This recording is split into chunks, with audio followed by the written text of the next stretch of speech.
Assalamualaikum warahmatullahi wabarakatuh. Selamat datang kembali di Dunia Beda. Channel di mana takdir bisa berbalik dalam sekejap mata. Bayangkan, cinta tulus seorang pria sederhana, justru dibalas dengan hinaan yang paling keji.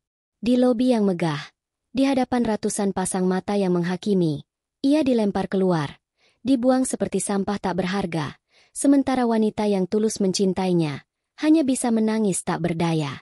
Namun, mereka tidak pernah tahu siapa sebenarnya pria yang baru saja mereka injak-injak harga dirinya. Siapakah dia? Dan pembalasan seperti apa yang menanti mereka? Namun sebelumnya bagi yang beragama Islam saya sarankan untuk menuliskan sholawat Nabi Muhammad agar kelak sholawat ini menjadi saksi untuk mendapat syafaat di akhirat. Like dan subscribe ke channel ini sangat membantu menambah wawasan dan membantu kami membuat cerita baru yang menghibur. Gema suara yang dingin dan menusuk itu memantul di dinding lobi megah Nusantara Jaya Tower, sebuah gedung pencakar langit yang menjulang di jantung kawasan bisnis Sudirman, Jakarta. Lantai marmer yang berkilauan, seolah ikut merasakan betapa bekunya suasana siang itu. Di tengah kerumunan karyawan yang berbisik-bisik, seorang pemuda berpakaian office bau sederhana berdiri menunduk. Namanya Dani. Di hadapannya berdiri Pak Hartono, sang direktur utama, dengan wajah memerah menahan amarah. Berani-beraninya kamu dekati putri saya. Hah? Pembantu seperti kamu tidak pantas bahkan untuk melihatnya. Bentakan itu terdengar begitu keras, membuat beberapa orang di sekitarnya terlonjak kaget. Di sisi Pak Hartono, seorang wanita muda menangis tertahan. Dialah Maya, putri sang direktur. Air matanya mengalir deras melihat pria yang diam-diam dikaguminya, dihina sedemikian rupa. Ayah, cukup. Dani tidak bersalah. Lirihnya, namun suaranya seolah tenggelam oleh ego sang ayah. Di belakang mereka, Bima, manajer pemasaran yang dikenal angkuh, tersenyum sinis. Pemandangan ini adalah musik terindah di telinganya. Baginya, Dani hanyalah hama yang harus disingkirkan. Namun, semua drama ini tidak dimulai dari sini. Cerita mereka berawal dari sebuah insiden kecil beberapa minggu sebelumnya. Dari sebuah ketidaksengajaan yang menumpahkan secangkir kopi panas dan menumbuhkan benih-benih perasaan yang tak terduga. Semua bermula di hari pertama Dani bekerja. Ia, yang sebenarnya adalah Ardiatma, pemilik seluruh grup perusahaan ini, sengaja menyamar untuk melihat langsung denyut nadi perusahaannya dari tingkat paling bawah. Ia datang dengan pakaian sederhana, kemeja yang warnanya sedikit pudar, dan celana bahan yang terlihat sudah berkali-kali dicuci. Penampilannya sangat kontras dengan para eksekutif muda yang lalu lalang dengan setelan jas mahal dan sepatu kulit mengkilap. Sejak langkah pertamanya masuk, tatapan merendahkan sudah menjadi sarapannya. Tak ada yang menyapanya, kecuali petugas keamanan di lobi. Saat ia berjalan di koridor, beberapa karyawan wanita berbisik sambil menutup mulut, sementara yang pria menatapnya dari atas ke bawah dengan pandangan aneh. Bima adalah orang pertama yang secara terbuka menunjukkan ketidaksukaannya. Saat berpapasan, Bima sengaja menyenggol bahu Dani cukup keras. Jalan lihat-lihat. Badanmu itu kotor. Jangan sampai kena jas mahal saya. Desis Bima tanpa sedikit pun rasa bersalah, lalu berlalu begitu saja. Dani hanya tersenyum tipis. Ujian pertamanya baru saja dimulai. Hingga siang itu tiba. Di lorong dekat pantry, Maya berjalan tergesa-gesa. Pikirannya kalut. Ponsel menempel di telinga. Ia sedang menerima telepon dari ayahnya yang lagi-lagi membahas perjodohan. Maya sangat lelah dengan semua tekanan itu. Karena tidak fokus, langkahnya menjadi tak beraturan. Bro, ia tak sengaja menabrak Dani yang sedang membawa nampan berisi beberapa cangkir kopi panas pesanan para manajer. Salah satu cangkir itu terlepas, dan isinya tumpah, mengenai blus putih mahal milik Maya. Aduh, pekik Maya kaget. Lebih karena panas yang sedikit menyengat kulitnya. Dani, bukannya panik atau takut dimarahi, justru meletakkan nampannya dengan tenang. Reaksi pertamanya adalah memastikan kondisi Maya. Ibu tidak apa-apa? Maafkan saya, Bu. Saya sungguh ceroboh. Ucapnya dengan suara yang tenang dan penuh penyesalan. Maya yang tadinya bersiap untuk melihat seorang office boy gemetar ketakutan, justru terkejut. Ia menatap wajah Dani. Wajah yang bersih, dengan sorot mata yang teduh dan tulus. Tidak ada ketakutan di sana. Hanya ada kekhawatiran murni. Saya tidak apa-apa, jawab Maya sedikit gugup. Ia melihat noda coklat besar kini merusak blus kesayangannya. Blus saya. Saya minta maaf, Bu. Ulang Dani. Kemudian, sebuah senyuman tipis terukir di bibirnya. Tidak apa-apa, Bu. Noda ini bisa hilang. Tapi senyum ibu jangan sampai hilang hanya karena kopi.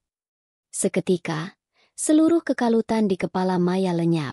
Kata-kata sederhana itu, entah kenapa terasa begitu menenangkan. Pria di hadapannya ini, yang hanya seorang office boy, baru saja memberinya ketenangan yang tak pernah ia dapatkan dari pria-pria kaya yang dikenalkan ayahnya. Ia terpesona. Tidak, ini salah saya. Saya yang berjalan tidak hati-hati, kata Maya cepat. Biar saya ganti rugi kopinya. Dan ini untuk biaya laundry blus saya. Maya hendak membuka dompetnya. Namun Dani dengan sopan mengangkat tangannya. Menolak. Tidak usah, Bu. Ini sudah menjadi risiko pekerjaan saya. Permisi, saya harus mengantar sisa kopi ini sebelum dingin. Tanpa menunggu jawaban lagi, Dani mengangkat nampannya dan berlalu, meninggalkan Maya yang masih terpaku di tempatnya. Sejak hari itu, ada sesuatu yang berubah dalam diri Maya. Ia mulai memperhatikan Dani. Ia sengaja datang lebih pagi, hanya untuk melihat Dani menyapu lantai lobi dengan begitu telaten. Ia kadang berlama-lama di pantry, berharap bisa bertukar sapa dengannya. Obrolan mereka singkat dan sederhana. Tentang cuaca, tentang pekerjaan, tentang hal-hal sepele. Namun bagi Maya, obrolan itu jauh lebih berarti daripada makan malam mewah bersama Bima yang isinya hanya pamer harta dan kekuasaan. Maya menemukan kedamaian dalam kesederhanaan Dani. Ia menemukan ketulusan dalam tatapan matanya. Ia sadar, dirinya mulai jatuh hati pada pria yang menurut standar dunia, berada jauh di bawah levelnya. Perasaan itu membuatnya bahagia, sekaligus takut. Namun, benih yang mulai tumbuh itu, tak luput dari pengawasan mata lain. Dari balik kubikelnya, Bima memperhatikan interaksi mereka dengan geram. Senyum Maya yang selalu ia dambakan, kini justru mekar untuk seorang petugas kebersihan. Rasa iri dan benci mulai merayap di hatinya. Dia tidak akan pernah membiarkan seorang gembel rendahan merebut perhatian wanita yang seharusnya menjadi miliknya. Rencana licik untuk menyingkirkan Dani mulai tersusun rapi di dalam kepalanya yang licik. Pagi datang membawa udara dingin sisa hujan semalam di Jakarta. Namun di dalam Nusantara Jaya Tower, hawa panas penuh persaingan terasa lebih pekat dari biasanya. Bima, dengan senyum licik yang tersembunyi di balik keramahan palsunya, telah tiba lebih awal. Rencananya untuk menjatuhkan Dani sudah siap dieksekusi. Dia berjalan ke pantry, mengambil segelas air, lalu dengan sengaja berjalan menuju area yang baru saja selesai dipel oleh Dani. Lantainya masih sedikit lembab, dan tanda peringatan, awas lantai basah, berdiri tegak di sana. Dani sedang membereskan peralatannya saat Bima lewat di dekatnya. Dengan gerakan yang sudah diperhitungkan, Bima pura-pura terpeleset. Ia tidak jatuh, namun tumpukan dokumen tebal yang ia pegang sengaja ia lepaskan dari tangannya. Brak! Kertas-kertas berisi grafik dan angka-angka penting itu berhamburan.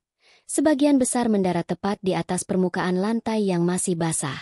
Tinta dari beberapa dokumen yang baru dicetak langsung luntur, menciptakan noda-noda hitam yang merusak. Astaga! Teriak Bima. Suaranya dibuat sepanik mungkin untuk menarik perhatian. Beberapa karyawan yang baru datang langsung menoleh ke sumber suara. Dani segera berbalik. Bapak tidak apa-apa? Tanyanya. Refleks ingin menolong. Namun, Bima menepis tangan Dani yang hendak membantunya berdiri tegak. Matanya melotot penuh amarah palsu. Tidak apa-apa katamu? Bentaknya sambil menunjuk kertas-kertas yang rusak. Kamu itu kerja pakai mata tidak? Lihat, dokumen penting untuk rapat dengan klien pagi ini jadi rusak semua. Gaji kamu sebulan juga tidak akan cukup untuk mengganti kerugian ini. Suara keras Bima membuat seluruh lantai itu senyap. Semua mata kini tertuju pada Dani, yang berdiri mematung, menjadi pusat tuduhan. Beberapa orang mulai berbisik, menyalahkan Dani atas keteledorannya. Dani menatap tanda peringatan lantai basah yang berdiri tidak jauh dari mereka, lalu menatap Bima. Ia tahu persis ini adalah sebuah jebakan. Melawan hanya akan memperkeruh suasana. Dengan helaan napas panjang, ia menekan egonya dalam-dalam. Tanpa berkata apa-apa, ia berjongkok dan mulai memunguti kertas-kertas itu satu persatu, mencoba menyelamatkan apa yang masih bisa diselamatkan. Sikapnya yang tenang justru membuat Bima semakin geram. Ia berharap Dani akan panik, memohon, atau bahkan melawan. Sudah salah, diam saja. Memang tidak punya rasa tanggung jawab, cibirnya lagi, dengan sengaja mempermalukan Dani di depan semua orang. Tepat saat itu, Maya keluar dari lift. Ia melihat kerumunan dan segera menghampiri. Matanya langsung menangkap pemandangan yang menyayat hati. Dani berjongkok di lantai, memunguti kertas basah, sementara Bima berdiri angkuh sambil terus melontarkan hinaan. "Ada apa ini?" tanya Maya. Suaranya terdengar tegas. "Oh, Maya, kebetulan kamu di sini," sahut Bima. Nadanya langsung berubah manis. "Lihat kelakuan office boy baru ini. Ceroboh sekali. Semua dokumen pentingku jadi hancur." Maya melihat sekeliling. Ia melihat tanda peringatan lantai basah. Ia melihat ekspresi Bima yang penuh kepalsuan. Hatinya langsung tahu apa yang terjadi. "Sudah, Bima," kata Maya dingin. "Jelas-jelas ada tanda peringatan di sana. Dan kamu yang berjalan tidak hati-hati. Jangan menyalahkan orang lain atas kecerobohanmu sendiri." Pembelaan Maya yang begitu terang-terangan membuat Bima terdiam. Wajahnya memerah karena malu dan marah. Di depan wanita yang ia sukai, ia baru saja diskakmat. Para karyawan yang menonton pun mulai berbisik lagi. Kali ini nadanya berubah. Mereka mulai melihat kejanggalan dalam tuduhan Bima. Merasa kalah, Bima menatap tajam ke arah Dani yang masih berjongkok. "Awas kamu nanti," desisnya pelan. Lalu berbalik pergi dengan langkah yang dihentak-hentakan. Setelah Bima pergi, Maya membantu Dani memunguti sisa kertas. "Kamu tidak apa-apa?" tanyanya lembut. Dani mendongak dan tersenyum tipis. "Saya tidak apa-apa, Bu. Terima kasih sudah membela saya." "Panggil saja Maya," potongnya cepat. "Dan, lain kali, kalau kamu tidak salah, kamu harus bicara." Dani hanya mengangguk pelan. Hatinya menghangat oleh perhatian Maya. Namun ia tahu, pembelaan Maya barusan justru akan menyalakan api yang lebih besar. Dan dugaannya benar. Keesokan harinya, bisikan-bisikan di kantor berubah menjadi desas-desus yang kejam. Bima, yang merasa dipermalukan, menyebarkan fitnah melalui kaki tangannya. Gosip mulai beredar dari satu kubikel ke kubikel lain, dari pantry hingga ke ruang fotokopi. Kasihannya, Bu Maya, sepertinya kena pelet sama si Dani, sampai dibela-belain begitu. "Aku dengar si Dani itu punya niat jahat. Pura-pura miskin padahal mau morotin hartanya Bu Maya saja. Tidak masuk akal. Masa putri direktur seleranya jatuh ke office boy? Pasti ada udang di balik batu." Gosip itu menjadi senjata yang tak terlihat, namun sangat menyakitkan. Maya merasakannya dengan jelas. Rekan kerja yang biasanya ramah, kini hanya melempar senyum tipis yang canggung. Saat ia berjalan di koridor, tawa dan bisikan langsung berhenti, lalu kembali terdengar saat ia sudah lewat. Ia merasa seperti berjalan di lorong panjang yang penuh dengan tatapan menghakimi. Puncaknya adalah saat makan siang. Ia duduk sendirian di sudut kantin. Tidak ada lagi teman-temannya yang biasa menemaninya. Mereka semua seolah menjaga jarak. Hatinya terasa perih dan tercabik. Di tengah kemewahan hidupnya, ia merasa menjadi orang paling kesepian di dunia. Tidak tahan lagi, ia berlari menuju tangga darurat, tempat paling sepi di gedung itu. Ia duduk di anak tangga yang dingin, memeluk lututnya, dan membiarkan air matanya jatuh tanpa suara. Tiba-tiba, sebuah botol air mineral dingin disodorkan ke hadapannya. Maya mendongak kaget. Dani berdiri di sana, dengan ekspresi wajah yang tenang dan penuh empati. Ia tidak bertanya apa-apa. Ia seolah mengerti semua beban yang dirasakan Maya. Maya menerima botol itu. "Terima kasih," bisiknya parau. Dani duduk satu anak tangga di bawahnya, memberikan ruang, namun tetap terasa dekat. "Langit tidak selalu cerah, Bu Maya," ucapnya pelan. Suaranya yang bariton terdengar menenangkan di tengah keheningan. "Tapi badai pasti akan berlalu. Jangan biarkan suara angin yang berisik meruntuhkan pohon yang kokoh." Kata-kata itu lagi. Sederhana, puitis, namun tepat sasaran. Maya merasa beban di pundaknya sedikit terangkat. Di dunia yang menghakiminya, hanya pria sederhana inilah yang mampu memahaminya tanpa perlu ia bercerita. Sementara itu, di lantai tertinggi gedung itu, Bima yang rencananya gagal total, memutuskan untuk menggunakan kartu truf terakhirnya. Ia tidak bisa lagi melawan Dani secara langsung, karena itu hanya akan membuat Maya semakin melindunginya. Ia harus menyerang dari sumber kekuatan terbesar. Dengan langkah mantap, ia berjalan menuju ruangan direktur utama. Ia mengetuk pintu mahoni yang besar itu. "Masuk." Bima melangkah masuk, memasang wajah seserius mungkin. "Maaf mengganggu waktunya, Pak Hartono." "Ada apa, Bima? Cepat katakan, saya sibuk." Bima menelan ludah, mengatur napasnya sebelum melepaskan bom waktu yang telah ia siapkan. "Maaf sebelumnya, Pak. Ada hal yang sangat penting dan ini menyangkut nama baik keluarga Bapak, yang harus saya sampaikan." Ia berhenti sejenak, menciptakan jeda yang dramatis. "Ini tentang putri Bapak, Maya, dan office boy baru itu." Seketika, Pak Hartono yang tadinya sedang membaca dokumen, mengangkat kepalanya. Raut wajahnya yang tadinya datar, perlahan berubah menjadi dingin dan berbahaya. Alisnya bertaut, dan tatapan matanya menajam, menusuk lurus ke arah Bima. Udara di dalam ruang kerja Pak Hartono terasa begitu dingin. Jauh lebih dingin dari suhu pendingin ruangan yang diatur di titik terendah. Di hadapan meja mahoni raksasa yang berkilauan, Bima berdiri dengan postur yang dibuat sesopan mungkin, namun matanya menyiratkan kepuasan. Ia sedang menuangkan bensin ke dalam api yang siap membakar. Dengan nada yang dibuat seolah-olah penuh kekhawatiran, Bima mulai bercerita. Ia memutarbalikkan setiap fakta, membingkai setiap interaksi antara Dani dan Maya menjadi sebuah skenario kejahatan. Insiden kopi tumpah digambarkannya sebagai modus awal Dani untuk mencari perhatian. Obrolan ringan di pantry ia sebut sebagai upaya Dani merayu dengan kata-kata manis. Puncaknya, pembelaan Maya di depan lobi ia jadikan bukti bahwa Maya telah jatuh ke dalam pengaruh buruk office boy itu. "Saya hanya khawatir, Pak," ujar Bima dengan wajah munafik. "Nama baik Bapak dan keluarga adalah segalanya. Tidak bisa kita biarkan seorang rendahan seperti dia mengotori reputasi yang sudah Bapak bangun dengan susah payah." Setiap kata yang keluar dari mulut Bima adalah palu godam yang menghantam ego Pak Hartono. Pria parubaya itu adalah seorang yang hidup untuk status dan citra. Baginya, martabat keluarga adalah di atas segalanya. Membayangkan putrinya, yang telah ia siapkan untuk dinikahkan dengan putra konglomerat rekan bisnisnya, justru menaruh hati pada seorang office boy, adalah sebuah aib yang tak termaafkan.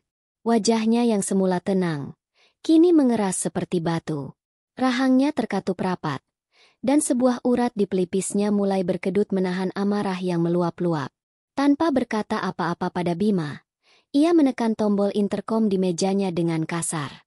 "Santi, panggil Maya ke ruangan saya. Sekarang juga." Perintahnya dengan suara berat dan tertahan. Bima tersenyum dalam hati. Umpannya telah dimakan. Ia pun pamit undur diri, meninggalkan Pak Hartono sendirian dengan amarahnya yang siap meledak. Tidak lama kemudian, Maya masuk ke dalam ruangan. Ia sedikit bingung dengan panggilan mendadak ini. "Ada apa, Ayah?" tanyanya dengan polos. "Plak." Bukan jawaban yang ia dapat, melainkan sebuah map tebal yang dilempar ayahnya ke atas meja, menciptakan suara yang mengagetkan. "Jelaskan pada Ayah, apa-apaan ini?" hardik Pak Hartono. Suaranya mulai meninggi. "Sejak kapan kamu jadi perempuan murahan yang mudah dirayu oleh seorang pembantu?" Apa kamu sudah tidak punya otak? Di mana kamu letakkan martabat keluarga kita, Maya? Maya terperangah. Tuduhan itu begitu tiba-tiba dan menyakitkan. Hatinya seolah ditusuk belati. Ayah bicara apa? Maya tidak mengerti. Tidak mengerti? Bentak Pak Hartono. Kali ini ia benar-benar berteriak. Seluruh kantor sudah membicarakanmu. Mereka menertawakan ayah di belakang. Putri seorang Hartono ternyata tergila-gila pada office bau dekil. Apa kata dunia nanti? Air mata mulai menggenang di pelupuk mata Maya. Ia sadar, gosip itu telah sampai ke telinga ayahnya. Untuk pertama kalinya dalam hidupnya, ia memutuskan untuk tidak tinggal diam. Ia tidak akan membiarkan orang yang ia hormati dihina seperti itu. Dengan suara bergetar namun tegas, ia menjawab, "Namanya Dani, ayah. Bukan pembantu, bukan office boy dekil. Dan ayah tidak mengenalnya. Dani orang baik. Dia tulus, dan dia menghargai Maya sebagai seorang manusia, bukan sebagai aset bisnis yang bisa ayah jodohkan ke sana kemari." Keberanian Maya untuk menjawab justru menyulut amarah Pak Hartono ke tingkat tertinggi. Wajahnya memerah padam. Ia menggebrak meja dengan kedua tangannya. "Berani kamu melawan ayah demi dia?" serunya murka. "Dengar, Maya, ayah tidak mau tahu.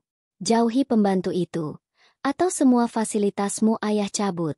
Mobil, kartu kredit, apartemen mewah di Pondok Indah itu, semuanya. Ayah akan sita kembali. Dan satu hal lagi, ayah akan pastikan dia dipecat hari ini juga, dan tidak akan pernah bisa mendapatkan pekerjaan dimanapun di Jakarta ini lagi. Akan ayah buat hidupnya seperti di neraka." Ancaman itu menghantam Maya lebih keras daripada tamparan.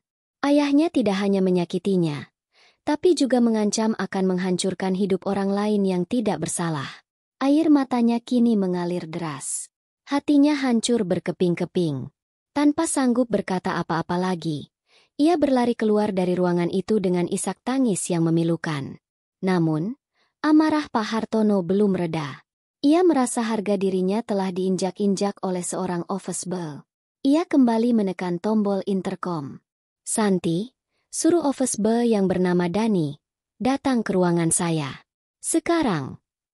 Beberapa menit kemudian, Dani masuk ke dalam ruangan megah itu. Pakaiannya yang sederhana terlihat begitu kontras dengan kemewahan di sekelilingnya. Ia berdiri di depan meja raksasa itu, sementara Pak Hartono menatapnya dari kursi kulitnya yang empuk, seperti seorang raja yang menatap rakyat jelata. Pak Hartono tidak berteriak. Kali ini, suaranya dingin dan penuh racun. Ia mengeluarkan sebuah buku cek dari lacinya. "Saya tidak suka basa-basi," katanya sambil membuka buku cek itu. "Berapa hargamu untuk menjauhi putri saya? Sebut saja angkanya. 1 miliar? 2 miliar? Ambil uang ini, tanda tangani surat pernyataan, dan enyah dari kehidupan putriku selamanya." Ini adalah penghinaan paling telak.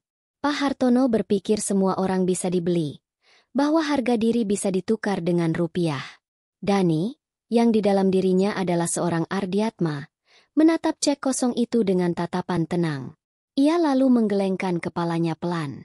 "Maaf, Pak," jawabnya dengan suara yang sopan namun kokoh. "Kebahagiaan putri Bapak tidak bisa dibeli dengan uang. Dan harga diri saya juga tidak untuk dijual." Pak Hartono tertegun. Ia tidak menyangka akan mendapat penolakan. Selama ini, semua orang selalu tunduk pada kekuasaannya, pada uangnya. Penolakan dari seorang office boy ini terasa seperti tamparan keras di wajahnya. Amarahnya yang sempat reda, kini kembali menyala, lebih panas dari sebelumnya. Ia tertawa sinis, tawa yang terdengar mengerikan. "Oh, jadi kamu punya harga diri, heh? Kamu menolak tawaran saya?" Ia merobek cek itu menjadi serpihan-serpihan kecil. "Baik, sangat baik." Ia menatap Dani dengan sorot mata yang membekukan. "Kalau begitu, jangan salahkan saya atas apa yang akan terjadi padamu setelah ini. Kamu akan menyesal telah berani menantang seorang Hartono." Ia menunjuk ke arah pintu.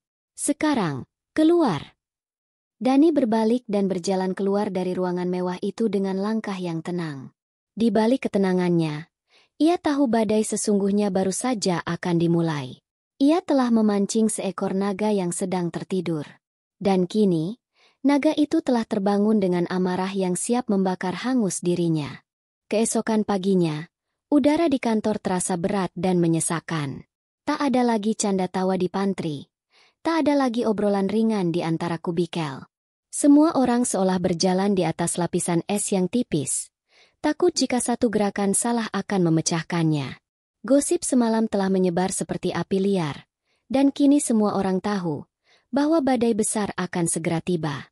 Wajah Bima terlihat cerah. Senyum kemenangan terukir samar di bibirnya setiap kali ia melirik ke arah meja Maya yang kosong. Maya sendiri tiba di kantor dengan perasaan hancur. Sepanjang malam ia tidak bisa tidur. Ancaman ayahnya terus terngiang di telinganya. Hatinya diliputi rasa cemas yang luar biasa. Bukan untuk dirinya, tetapi untuk Dani. Ia harus memperingatkannya. Ia harus menyuruhnya pergi sebelum ayahnya bertindak lebih jauh. Ia mencari Dani ke seluruh penjuru kantor, dari pantry, gudang, hingga ke taman belakang. Namun sosok tenang itu tidak terlihat dimanapun. Dani seolah sengaja menghindarinya. Mungkin untuk melindunginya dari masalah yang lebih besar. Rasa putus asa mulai menjalari hati Maya. Tepat pukul 10 pagi, keheningan kantor yang mencekam itu pecah oleh suara interkom yang tajam. Suara Santi, sekretaris direktur, terdengar di seluruh lantai. Perhatian kepada seluruh karyawan Nusantara Jaya. Dimohon untuk segera berkumpul di lobi utama dalam waktu 10 menit. Akan ada pengumuman penting yang akan disampaikan langsung oleh Bapak Direktur Utama, Bapak Hartono. Terima kasih. Pengumuman mendadak itu sontak membuat semua orang bertanya-tanya. Ini sangat tidak biasa. Seluruh karyawan mulai beranjak dari kursi mereka, bergerak menuju lobi dengan perasaan penasaran dan sedikit cemas. Maya, yang mendengar pengumuman itu dari ruangannya, merasakan jantungnya berdebar kencang. Firasatnya mengatakan hal yang sangat buruk akan terjadi. Benar saja. Ayahnya muncul di pintu ruangannya dengan tatapan dingin. Ayo, ikut ayah. Kamu harus lihat ini. Lobi utama yang luas itu kini telah penuh sesak. Pak Hartono berdiri di tengah, di atas sebuah panggung kecil yang biasa digunakan untuk acara-acara internal. Di sisinya, Bima berdiri dengan angkuh, tampak seperti ajudan yang setia. Maya dipaksa berdiri tidak jauh dari mereka. Wajahnya pucat pasi menahan ketakutan. Dari kejauhan, di antara kerumunan staf kebersihan dan keamanan, Maya melihat Dani. Ia berdiri diam di barisan paling belakang. Wajahnya tetap tenang, seolah sudah siap menerima takdir apapun yang akan menimpanya. Pak Hartono meraih mikrofon. Ia tidak memulai dengan salam atau basa-basi. Tatapan matanya yang tajam menyapu seluruh kerumunan, lalu berhenti dan mengunci pada satu titik. Pada sosok Dani. Selamat pagi semuanya. Suaranya menggema, penuh dengan amarah yang ditahan.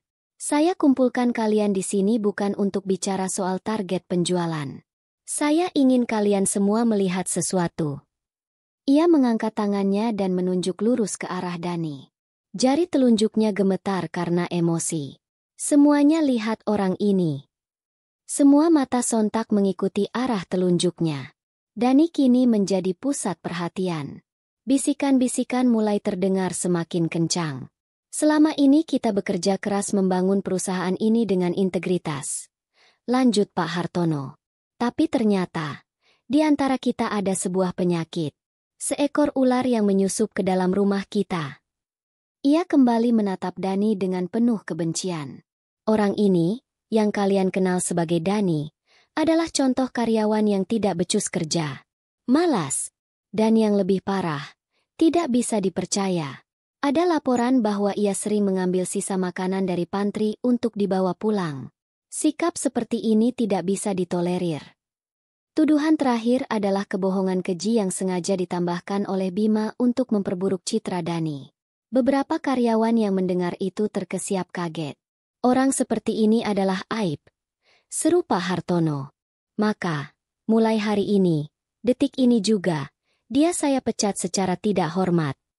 Bima merasa ini adalah panggungnya, melangkah maju. Benar apa yang dikatakan Pak Direktur, timpalnya dengan suara lantang. Orang seperti ini hanya akan jadi benalu bagi perusahaan. Tempatnya bukan di gedung mewah seperti ini, tapi di jalanan, di tempat sampah. Untuk menambah penghinaannya, Bima berjalan mendekati Dani dan mendorong bahunya dengan kasar. "Pergi kamu dari sini, gembel." "Cukup sudah." Maya tidak tahan lagi. Pertahanannya runtuh. Ia menerobos kerumunan, berlari ke depan dengan air mata yang membanjiri wajahnya. "Ayah, cukup, hentikan," isaknya. Suaranya parau. Dani tidak bersalah. "Ayah, jangan seperti ini." Pak Hartono menatap putrinya dengan murka. "Diam kamu. Maya, kamu sudah cukup mempermalukan ayah. Bawa dia pergi." Perintahnya kepada petugas keamanan. 2 orang petugas keamanan bertubuh tegap segera bergerak. Mereka mencengkram kedua lengan Dani dengan kasar dan mulai menyeretnya menuju pintu keluar. Di tengah kekacauan itu, sebelum ia benar-benar diseret pergi, Dani menoleh dan menatap lurus ke mata Maya. Di tengah penghinaan dan perlakuan kasar yang ia terima, ia tidak menunjukkan raut wajah kalah atau sedih. Sebaliknya, ia memberikan sebuah senyuman yang sangat tipis, nyaris tak terlihat. Sebuah senyuman yang seolah berkata, "Aku tidak apa-apa." Ia kemudian menganggukkan kepalanya sekali, sebuah isyarat kecil yang syarat makna. Sebuah pesan tanpa suara agar Maya tetap kuat. Blam! Pintu kaca lobi yang berat itu terbanting menutup. Petugas keamanan benar-benar melempar Dani keluar ke trotoar Jalan Sudirman yang ramai. Sebuah kardus kecil berisi barang-barang miliknya yang tak seberapa, dilempar menyusul ke sampingnya. Di dalam, Maya menjerit histeris. Ia meronta-ronta, mencoba berlari keluar, namun tubuhnya ditahan erat oleh ayahnya. Bima berdiri di dekatnya, memasang wajah prihatin palsu, padahal hatinya bersorak gembira. Melalui dinding kaca yang memisahkan mereka, Maya melihat semuanya. Ia melihat Dani, pria yang ia kagumi, perlahan bangkit berdiri. Ia menepuk-nepuk debu dari kemejanya yang lusuh. Ia sama sekali tidak terlihat hancur. Dengan punggung yang tetap tegap, ia berbalik, dan mulai berjalan menyusuri trotoar, menjauh dari gedung itu tanpa sekalipun menoleh ke belakang. Sosoknya perlahan-lahan mengecil, lalu lenyap, ditelan oleh keramaian dan kejamnya rimba beton Jakarta. Tangis Maya pecah. Ia merasa seluruh dunianya runtuh. Di balik kemewahan gedung ini, di balik statusnya sebagai putri direktur, ia merasa seperti terkurung di dalam sangkar emas yang paling menyedihkan. Sementara satu-satunya pria yang pernah memberinya arti sebuah ketulusan, kini telah hilang, mungkin untuk selamanya. 1 minggu berlalu sejak hari yang kelabu itu. Namun bagi Maya, rasanya seperti 1 dekade telah terlewati dalam penderitaan. Dunia di sekelilingnya yang dulu berwarna, kini hanya terlihat dalam nuansa abu-abu. Ia berubah menjadi bayangan dari dirinya yang dulu. Setiap pagi, ia berangkat kerja seperti robot, melakukan tugasnya tanpa jiwa. Setiap sore, ia pulang dan langsung mengunci diri di kamarnya di apartemen, menolak makan malam dan mengabaikan semua panggilan telepon dari ayahnya. Pak Hartono gusar melihat kondisi putrinya, namun egonya terlalu tinggi untuk mengakui kesalahannya. Ia menganggap ini hanyalah fase remaja yang terlambat, dan percaya bahwa waktu akan menyembuhkan luka Maya dan membuatnya melupakan si office bau rendahan itu. Sementara itu, Bima terus mencoba mendekati Maya, membawakannya bunga mahal atau mengajaknya makan siang di restoran mewah. Namun semua usahanya hanya bertemu dengan dinding keheningan. Maya bahkan tidak sudi untuk menatap wajahnya. Di tengah kesuraman pribadi Maya, perusahaan Nusantara Jaya justru sedang bergejolak dengan berita besar. Sebuah kabar yang mengguncang seluruh struktur manajemen hingga ke level staf. Perusahaan mereka, secara mengejutkan, telah diakuisisi sepenuhnya oleh sebuah holding company raksasa yang selama ini namanya sering terdengar namun sosoknya misterius, Atmaja Group. Untuk meresmikan akuisisi ini, sebuah rapat umum luar biasa diumumkan. Seluruh karyawan tanpa terkecuali, dari dewan direksi hingga petugas keamanan, diwajibkan untuk hadir. Acara akan digelar di Grand Ballroom Hotel Mulia Senayan, salah satu hotel paling mewah di Jakarta. Tujuannya satu, untuk memperkenalkan secara resmi pemilik baru perusahaan. Hari yang ditentukan pun tiba. Ballroom hotel yang megah itu telah dipenuhi oleh ratusan karyawan Nusantara Jaya. Mereka semua mengenakan pakaian terbaiknya. Lampu kristal raksasa di langit-langit memancarkan cahaya kemilau, memantul di lantai marmer yang licin. Pak Hartono duduk di barisan paling depan, di kursi yang disediakan untuk jajaran direksi. Ia tampak sedikit tegang, namun juga berusaha menunjukkan wajah penuh percaya diri. Ini adalah kesempatannya untuk menjilat pimpinan baru dan mengamankan posisinya. Di sebelahnya, Bima duduk dengan gelisah, berkali-kali merapikan dasinya yang mahal. Maya juga ada di sana, beberapa baris di belakang. Ayahnya telah memaksanya ikut dengan ancaman. Ia duduk dengan tatapan kosong, sama sekali tidak peduli dengan siapa pemilik baru perusahaannya. Hatinya sudah terlalu mati rasa untuk peduli pada hal-hal duniawi seperti ini. Seorang pembawa acara yang profesional naik ke atas panggung. Dengan suara yang antusias, ia mulai berbicara tentang kehebatan Atmaja Group, sebuah gurita bisnis yang cabangnya tersebar di seluruh Asia Tenggara. Ia kemudian mulai menggambarkan sosok sang pemilik utama. Beliau adalah seorang visioner sejati, kata pembawa acara itu dengan nada berapi-api. Seorang pemimpin muda yang tidak hanya jenius dalam bisnis, tetapi juga sangat menjunjung tinggi nilai-nilai kemanusiaan dan integritas. Beliau percaya bahwa kekuatan sejati sebuah perusahaan terletak pada karakter orang-orang di dalamnya. Karena itulah, beliau terkenal sering turun ke bawah, bekerja langsung di lapangan untuk memahami setiap detail bisnisnya dari akarnya. Mendengar kata integritas dan turun ke bawah, Pak Hartono dan Bima saling berpandangan sekilas. Ada sebersih rasa cemas yang tak bisa dijelaskan melintasi wajah mereka. Sementara Maya tetap tak bergeming, tenggelam dalam dunianya sendiri. Baiklah, hadirin sekalian, seru sang pembawa acara. Suaranya kini mencapai puncak. Saya tahu Anda semua sudah tidak sabar. Tanpa menunggu lebih lama lagi, mari kita berikan tepuk tangan yang paling meriah untuk menyambut pemilik utama sekaligus CEO dari Atmaja Group, Bapak Ardiatma. Gemuruh tepuk tangan membahana di seluruh ruangan. Semua mata serentak menoleh ke arah pintu utama di belakang ballroom. Dua daun pintu kayu raksasa itu terbuka perlahan, ditarik oleh petugas hotel. Lampu sorot langsung menyorot ke arah pintu. Sesosok figur pria berjalan masuk dengan langkah yang mantap dan berwibawa. Ia diapit oleh beberapa asisten pribadi berjas hitam yang berjalan di belakangnya. Sosok itu, siluetnya, terasa tidak asing. Saat ia mulai berjalan menyusuri karpet merah di tengah lorong, cahaya ballroom yang terang benderang akhirnya menyinari wajahnya dengan jelas. Dalam sekejap, gemuruh tepuk tangan itu perlahan mereda, lalu lenyap, digantikan oleh keheningan total yang aneh. Keheningan itu kemudian pecah oleh desahan kaget dan bisikan-bisikan tak percaya yang menyebar seperti gelombang kejut ke seluruh ruangan. Tunggu, itu kan Dani. Tidak mungkin. Bagaimana bisa? Wajah Pak Hartono berubah seputih kertas. Senyum yang tadinya ia pasang untuk menyambut sang pimpinan baru, kini membeku dan luruh. Rahangnya terbuka lebar, matanya membelalak tak percaya, dan tubuhnya mulai gemetar hebat. Ia seperti baru saja melihat hantu di siang bolong. Di sebelahnya, Bima tampak lebih parah. Wajahnya yang sombong meleleh, digantikan oleh ekspresi teror yang murni.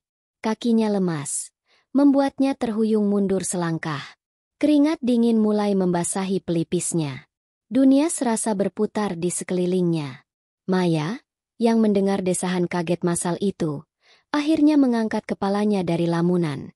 Matanya mengikuti arah pandang semua orang. Dan di sana, di ujung lorong yang sedang berjalan gagah ke arah panggung, adalah sosok yang telah memenuhi pikirannya selama seminggu terakhir. Sosok yang ia kira telah hilang di telan jalanan Jakarta. Jantungnya seolah berhenti berdetak. Air mata langsung menggenang di pelupuk matanya. Namun kali ini bukan air mata kesedihan. Ini adalah air mata syok, kebingungan, dan sebuah harapan luar biasa yang tiba-tiba meledak di dalam dadanya. Ia mengerjapkan matanya berkali-kali. Apakah ini mimpi? Apakah ia sedang berhalusinasi? Pria itu kini telah tiba di atas panggung. Ia bukan lagi Dani, si office boy yang lusuh. Ia adalah Ardiatma. Mengenakan setelan jas brand Italia yang harganya mungkin setara dengan gaji direktur setahun. Rambutnya tertata sempurna, dan di pergelangan tangannya melingkar sebuah jam tangan mewah yang berkilauan. Auranya 100% berbeda. Aura yang memancarkan kekuasaan, kecerdasan, dan ketenangan yang absolut. Ia mengambil alih mikrofon dari pembawa acara yang masih sedikit terpana.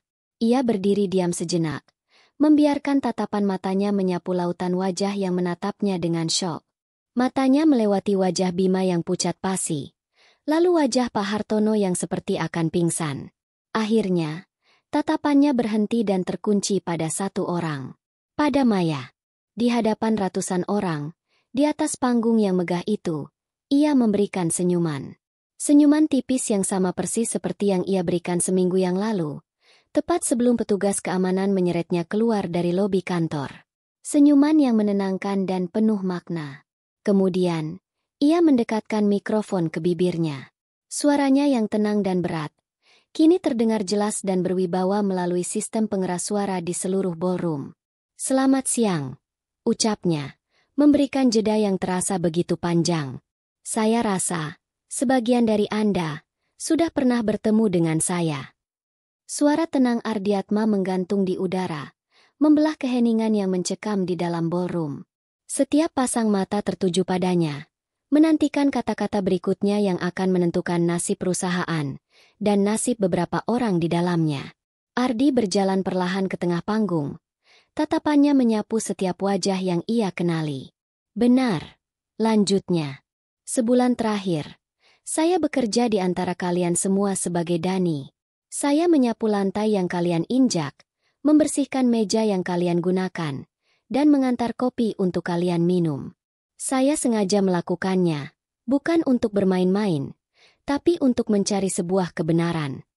Ia berhenti sejenak, membiarkan kata-katanya meresap.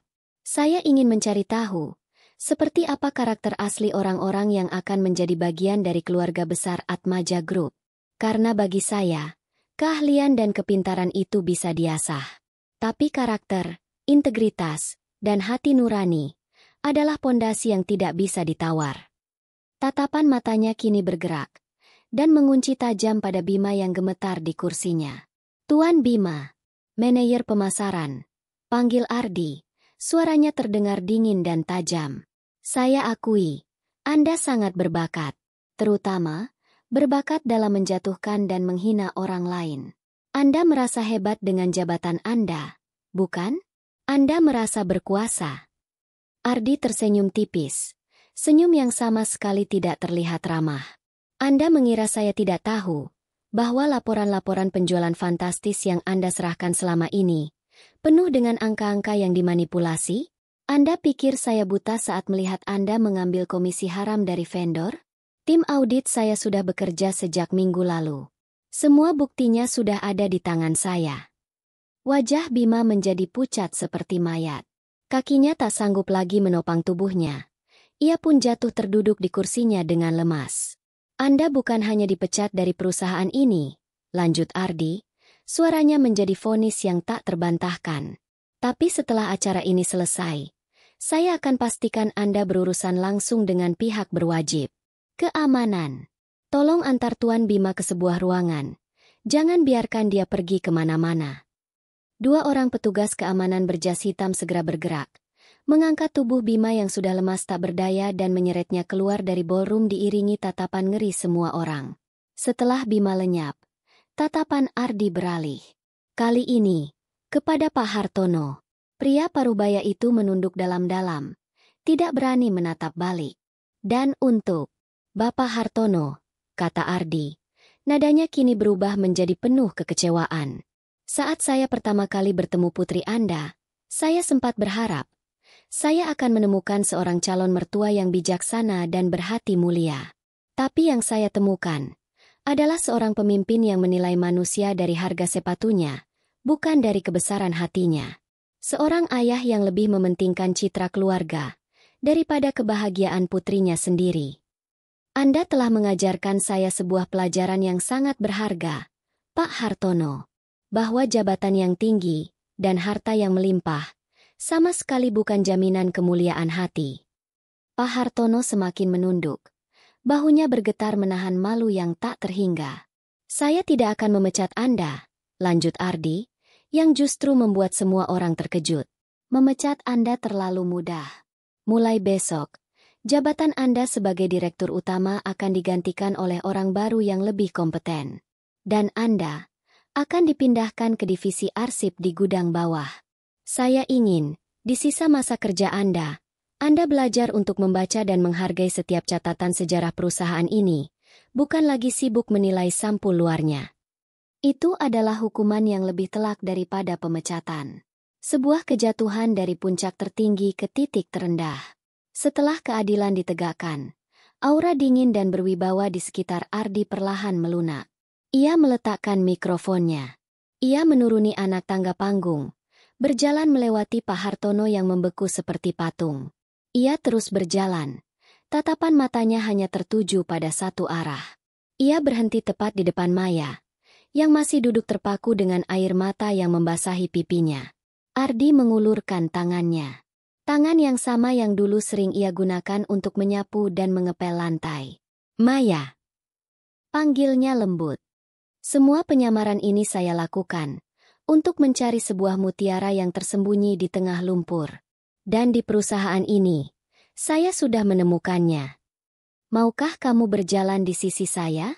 Bukan di sisi Dani si Ofesbau, atau di sisi Ardiatma sang CEO, tapi di sisi Ardi, pria biasa, yang sangat mengagumi ketulusan hatimu. Tangis Maya pecah menjadi senyum bahagia. Tanpa ragu, ia menyambut uluran tangan Ardi dan menggenggamnya erat. Saat ia berdiri, seluruh karyawan di ballroom yang tadinya diam, tiba-tiba serempak berdiri dan memberikan tepuk tangan yang paling meriah.